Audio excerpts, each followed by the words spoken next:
You know what? In Costa Rica, let's say my case, 50 years ago, if I had wanted to marry a girl, I would have had to do this. To crush up, some cocoa seeds in this mother and pestle, or to cut wood in front of my father-in-law. What for?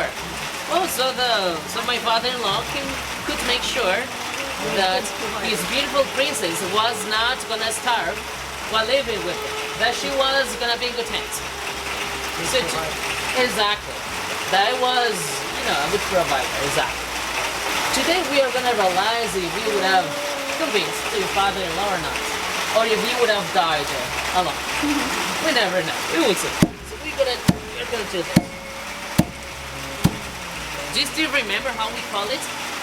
Pilon. Pilon, exactly. Who wanna do it first? What about you?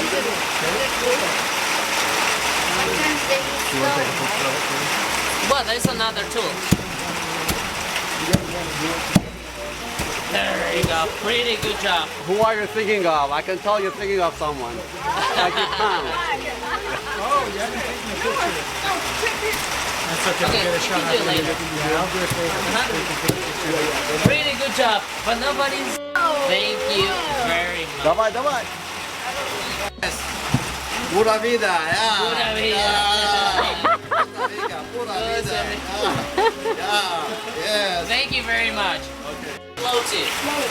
You have to blow and pour at the same time. By the way, the higher. So the higher. Yeah, I'm sorry. Ah. Higher. Go on. Sure. Muscles. Oh, there you go. Good job. You must have eaten your chocolate when you were a kid.